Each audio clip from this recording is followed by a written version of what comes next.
Good evening, and thanks for tuning into this 4 in Your Corner special report, Making a Difference. I'm Patrick Nolan. One of the most common questions I get when I'm outside the TV studio from you is, whatever happened with that story on such and such? Well, tonight, we're giving you that answer for 3 stories where persistence, both yours and ours, paid off.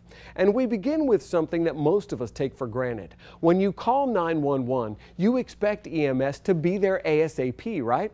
Well, a 4 in Your Corner investigation discovered the system meant to save your life suffered a critical breakdown on at least one occasion in Collier County. 4 in Your Corner investigator Matt Grant shows you what he found and how one family is hoping their story will keep it from happening to you. Next to this busy road, Charles Minard is on a mission to bring about change and accountability. Stand up for your children. Stand up for your loved ones. Collier County 911. On December 14th, Minard found his 25-year-old son Chaz in his home, barely breathing. He had fluids coming out of his mouth, and he was throwing up. I really started shaking him, hey, and yelling at him, Chaz, and I turned his light on, and I could see, he was in trouble. Records show Minard called 911 at 11:03 a.m. He's having a hard time breathing. He is having, but he is breathing at this time, right? He's breathing, yeah, but he's gasping for air. Documents show Collier County EMS was dispatched a minute after the Minards called for help. The nearest medic station was 3 miles away. When you hung up the phone, what did you expect to see? Help. Paramedics. But records show the ambulance waited 6 critical minutes before ever leaving the station. County protocol is to be out the door within 2 minutes. He was trying to live. Medic 42, Tower 72, possible cardiac arrest. Recordings prove the dispatch went over the radio, but according to public records, the crew never heard it because they were vacuuming. At the same moment, a dispatcher promised help was on the way. As fast as they can. Documents showed the ambulance arrived at the home 13 minutes after the Minards first called 911. By then, Golden Gate fire paramedics and a sheriff deputy were performing CPR. It was 30 minutes after the family first called for help that their son was finally put into an ambulance. Reports show he regained a pulse on the way to the hospital, but it was too late. 6 days later, doctors told the family Chaz would never wake up again, and he was taken off of life support. The medical examiner's office is still working to determine the cause of death, but our investigation, which has prompted the county to make changes, discovered fail-safes designed to prevent this from happening didn't work. How could something like this happen?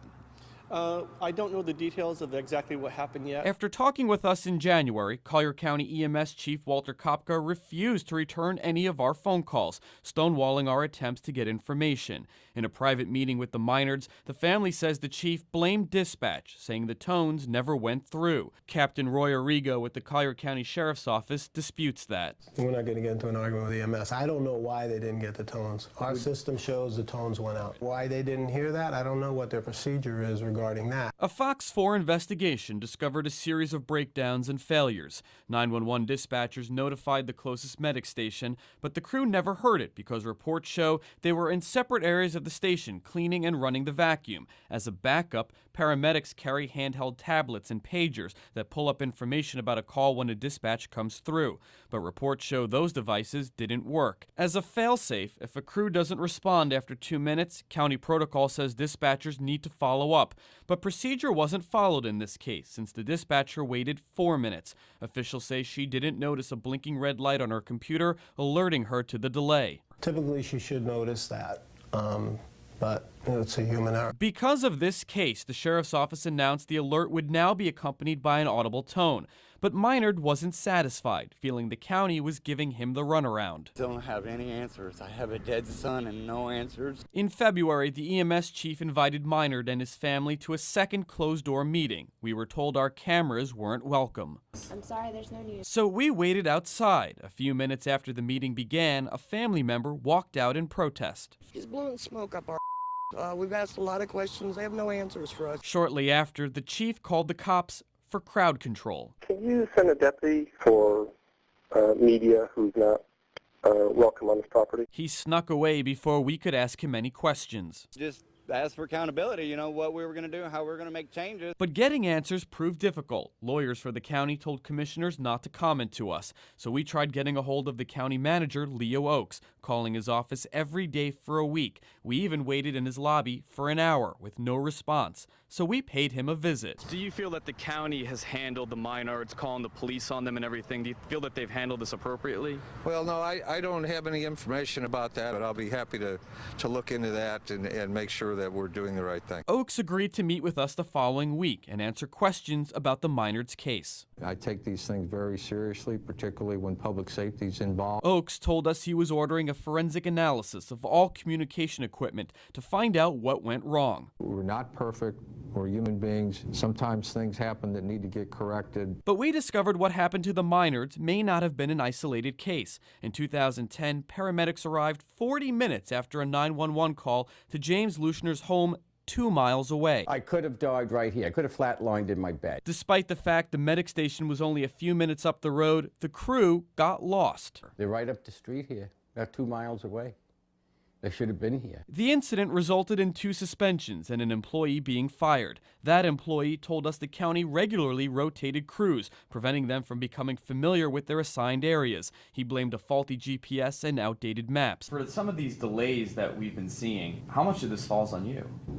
Well, it all falls on me ultimately. I'm accountable for the performance of my agency, and that includes EMS. And that is why Maynard went before the county commissioners at the end of February to make a public plea to find out why the equipment didn't work. Never responded to their ringtones and their signals to rescue my son. It's a 13-minute response time. I'm 3 miles away from EMS. Commissioner Georgia Hiller was the only one to respond. We are working on EMS. It is a major issue, and it is a matter of life and death. A matter Maynard knows all too well, which is why he continues fighting for answers and for his son. Do you think if the ambulance would have got here quicker, that your son's life could have been saved? Yeah, I believe so. You know, maybe he wouldn't be 100%, but I believe he would be here. The Maynards want the county to release the results of their internal investigation to this case. He says he's just begun to fight. Now, is Maynard satisfied with the county's changes? Because they have made some changes as the result of your investigation. You know, they have, and the short answer is yes and no. He's had several meetings with county officials, and he says that those meetings haven't been very productive. According to Maynard, he feels the county is just trying to cover themselves and cover up what happened rather than trying to get to the bottom of what happened. So the bottom line is he says he's going to keep fighting. All right. Thank you, Matt.